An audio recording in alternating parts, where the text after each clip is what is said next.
us on the Harbor One hotline right now. All right. Well, the only guy in the world who can save our world, in my eyes, one iconic, legendary actor and now artist taking the stage at City Winery tomorrow night. Yes. One KIEFER Sutherland. KIEFER, thanks for joining us. Good morning. Thank you so much for having me. Absolutely. Well, you're a big sports fan, so I thought that this was appropriate because I've seen photos of you playing hockey, and I've also heard an interesting story about a bet you lost while betting on the Patriots and Tom Brady. Yes. Yeah. Unfortunately, that one's on film, so I can't really live that down. I had made a Super Bowl bet, well, I had lost, and the bet was if I won, my friend was going to have to do something embarrassing, and if I lost, I was going to have to do something embarrassing. And the thing that I had to do that was embarrassing was I had to go on David Letterman wearing a dress. And we thought it was pretty funny at the time, but I promise you, standing there by myself, looking like olive oil, in a dress and kind of combat boots, getting ready to go take the stage with David Letterman, was maybe one of the most kind of fearful, embarrassing moments I've had in my life. Well, you can blame Tom Brady. Right. It's his fault. Well, yeah, I blame Tom Brady and myself. Yeah. Would you consider yourself a big Patriots Tom Brady fan? Because I watched the interview. You said you had no doubt in your mind they were going to win.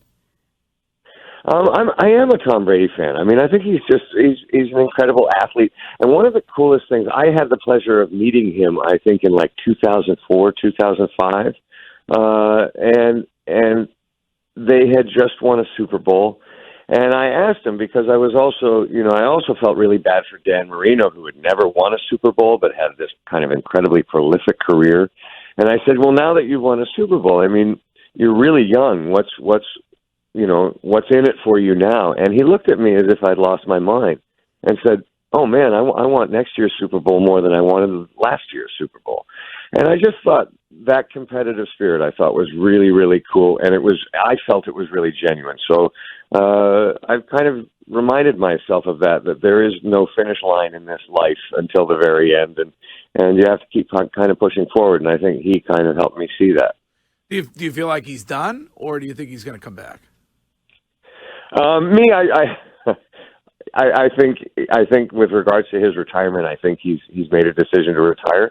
But you never know. I told people I wasn't going to do 24 ever again, and I did season 9 within 2 years. So, so I got no room to talk. Maybe there's a role for you in his forthcoming film 80 for Brady. Yeah, I've got my year booked, so it depends when they go into production. Well, it is cool. I read an article where you were talking about how you roll your eyes when you see other actors and actresses kind of taking their talents to singing and how you were kind of dragged into doing this. How cool is it now to see that people are going to your shows? City Winery, I saw a lot of people are going to that one. So now you're touring this third studio album. Well, I said I rolled my eyes when I heard people talking about me doing music. And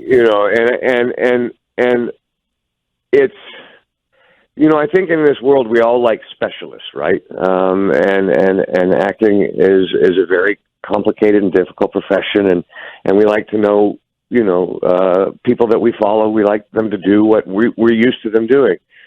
I had written some songs that a friend of mine by the name of Jude Cole, a really great artist, was a great producer, and kind of made them sound great. And I wanted to go play those songs live. So yeah, on some level I did do that kicking and screaming, but I wasn't prepared for the incredible experience that I had being on tour. And I just felt that, as an actor, there was always going to be a character that was in between you and an audience. For instance, I am not Jack Bauer in 24. No matter how much I might even want to be, I am not. But when you get up on stage and you start to sing a song that you wrote, that is pulling from a personal experience, you get to share that experience with an audience in a different way than anything else, I've experienced. And then that was one of the kind of great pleasures of my life was the 5-6 years that we've been touring. I was doing a television show called Designated Survivor, and even in that 3-year period, we played 500 shows around the world. So it's something that I did not expect to fall in love with the way I have. And with regards to actors doing music, if someone's going to kind of have a run at me at this age, if I can't handle that, then I got other things to worry about. So it's something I love doing, and for the people that have come out to see the show, they've been so incredibly generous and supportive, and we have a good night. We tell some stories, have a few drinks, and play some songs. We could use that guy as a potential president right now, the Designated Survivor guy. Designated Survivor was truly one of my favorite shows. Great 24 is my number one. Oh, thank you. As long as he lowers gas prices. Man, can you believe that? I was watching the news because we rolled into your town late last night, and I was watching the news on the bus, and they were saying, gas prices are over $5 a gallon in California, and I got a text from a friend of mine saying gas prices in Los Angeles right now are over $7 a gallon. They've been amassing troops on the border of the Ukraine for 3 months. Did no one see this coming? It's pretty shocking. Great question. It's pretty shocking when they say, well, it'll take 6 months for, America to get its own oil reserves in the pipeline. I mean, how long do you have to wait to prepare for something like this? Yeah. So it's really unfortunate that it's going to hit again the average person. So the Ukrainian war is not affecting anything other than the poor people of Ukraine who are getting wiped out. And again, back here, when everybody says, well, we're going to have to tighten our belts over the war in Ukraine, it's going to always come back to the regular worker. And the oil company is going to get richer than anything. $7 a gallon. That's like a third of a movie ticket. Makes me want to start running. I might even buy a bicycle. Is it? Can I quick here? Yes. Just because we're on the topic, I read that you're going to play FDR in a series that's coming up. Is it harder? Yes. Go ahead. Just expand. No. Is it harder to play somebody who's is a real life person, or to play a character like Jack Bauer or whatever? Well, they're very different, and I play FDR in a show called The First Lady, which comes out on Showtime and Paramount Plus streaming in kind of mid-April, I think, or early April. And FDR, when I was doing Designated Survivor, if I was ever asked who was my favorite American president, Franklin Roosevelt was absolutely the answer, because he dealt with everything from the Great Depression to the Dust Bowl to World War II. So from domestic policy to foreign policy, he was an extraordinary man. So I felt a huge sense of responsibility. He has such a unique voice. He has, because of polio, he had such interesting physical characteristics. And so you have a responsibility to kind of look like that character, to sound like that character, and to move like that character. And so there are interesting challenges when approaching playing someone who's alive. And having said that, there's interesting challenges when you create a character out of your imagination in concert with the writing. But it was the only time I've ever been asked to do it. And I had a blast. I was really scared until I started to really feel comfortable with the dialect, with the voice.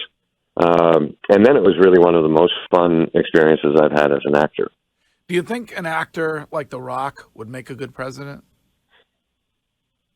I have, you remember when we were talking about the actors doing music and rolling the eyes thing? Yes. Yeah, it kind of goes with actors becoming presidents, which has happened before.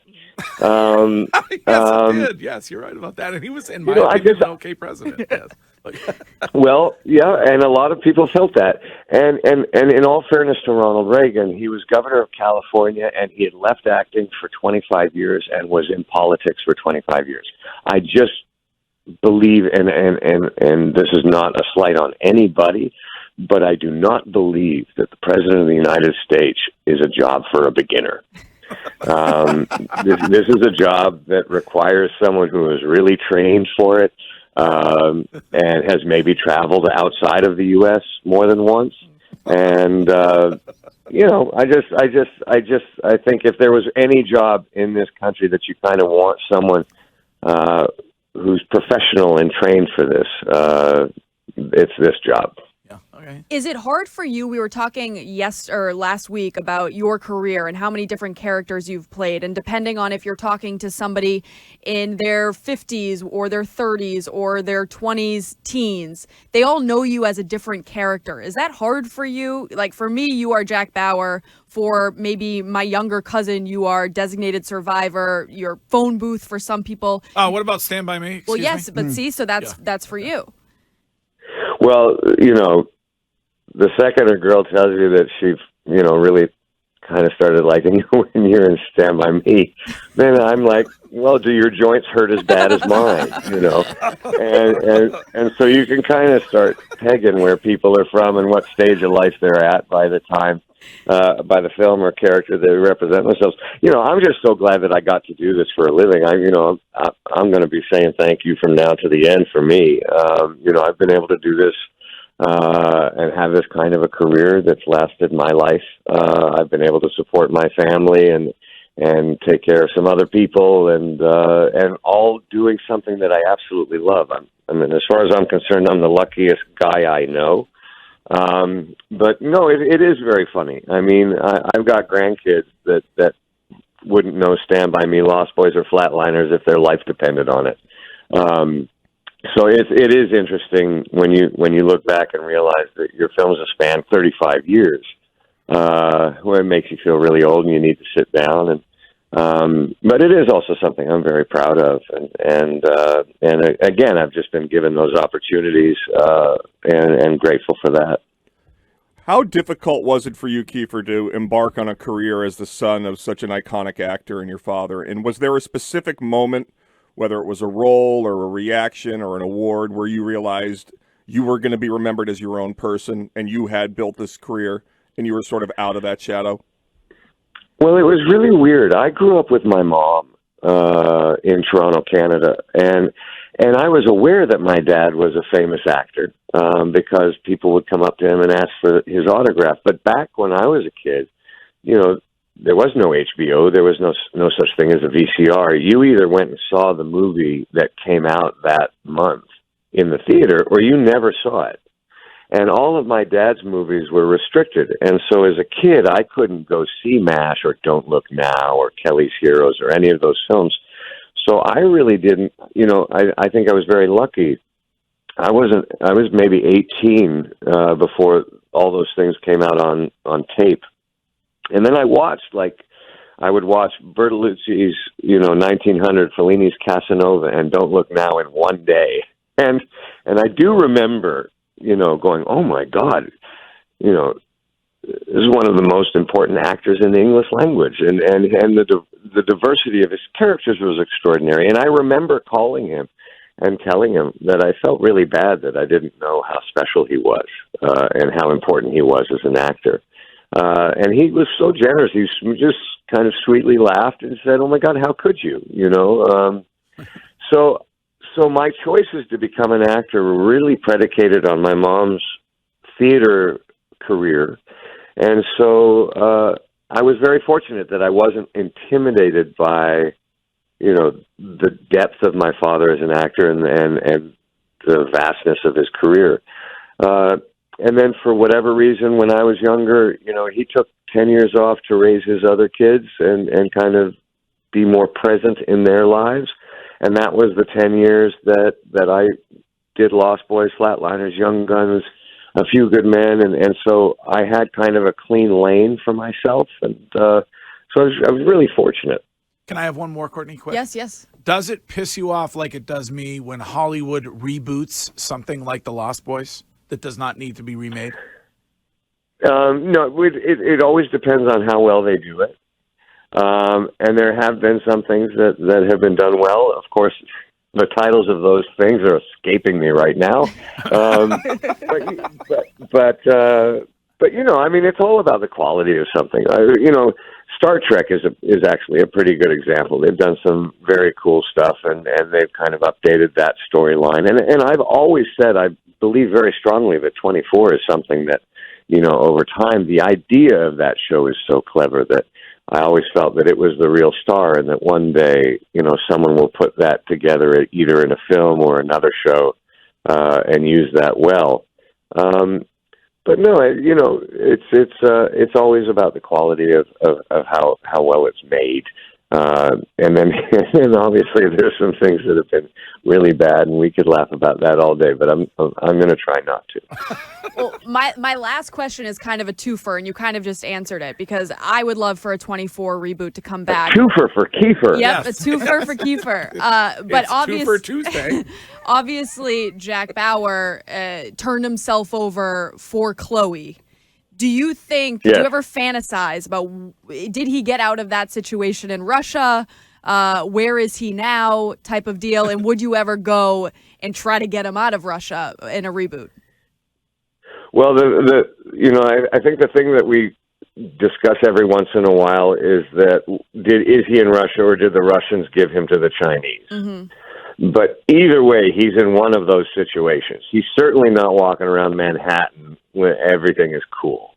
So no, he's in a world of hurt somewhere, and I think every once in a while the writers try to come up with an idea about how to get him out of that. But it's certainly not something that we're talking about. But no, he's, as far as I was concerned, he was either kind of stuck in Russia in a gulag camp, or he had been traded to the Chinese.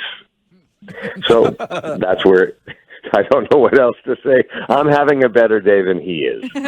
Wait, you want one? Yeah, I just want one question for you, KIEFER. We've been having this debate. KIEFER, this is Jermaine Wiggins, a Super Bowl Hi, winning Jermaine. How you doing? Super Bowl winning tight end for the New England Patriots. Yes, and I'm more of a fan. Oh, congrats. Cool. Yeah, I'm more of a fan of the Lost Boys and Young Guns, so that kind of puts me in the age warehouse.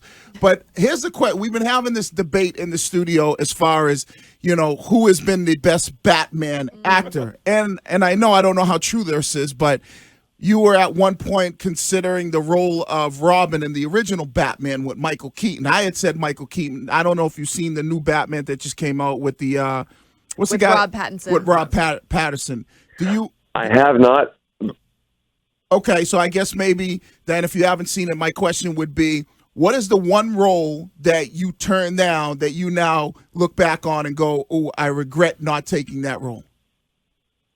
Well, there's been a couple, to be honest. But there was a moment where I had just finished Lost Boys, and Warner Brothers was making Batman and Robin, and that was the Michael Keaton one. And they were considering, they hadn't even written the part of Robin, but they were considering doing it. And they asked if I would be interested in doing it. And I had a agent at the time that wasn't being very clear. And the idea of running up and down Fifth Avenue in tights wasn't really appealing to me. Because I was young and I thought it was cool, and I didn't think that would be cool. And of course, I had no idea that they were going to make the Batman that they made, and it was going to be incredibly cool. So I did regret not looking into that a little further, because it was the biggest hit of the decade. You know, but there were a few things over over time that there was a movie called My Private Idaho with Keanu Reeves and River Phoenix that I'd been offered a nice part in, and I didn't take it for. I was just, in all fairness, I was really lazy and had a job and just didn't do it, and I regretted it. It changed. And what's really more interesting, is that those kinds of regrets, those things change your work ethic. And I was really young, and I took things a lot more seriously after that. So it ended up being an important thing. Just I wish I had made the movie. Amazing. Amazing. Well, Courtney, great get. Thank you. And I'm so excited for tomorrow night at City Winery. So Oh, thank you so much. Well, if you make it, please find me, and I would love to buy you a drink.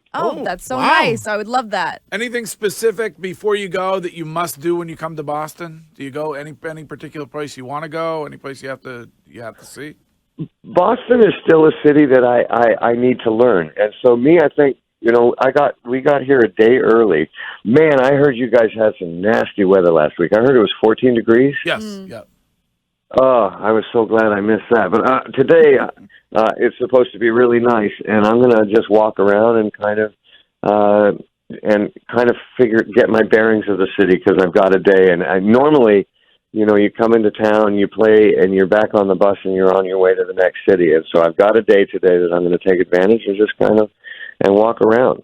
All right. Well, it's awesome having you on. Looking forward to you as FDR and to other things. Thank you. And the show tomorrow night at City Winery. Get your tickets. Go see Kiefer. Great Yep. get, Courtney. Thank Yeah, you. good And thank job. you so much for coming on. Thank you guys. Thank you so much for having me, and have a great rest of your day. All right.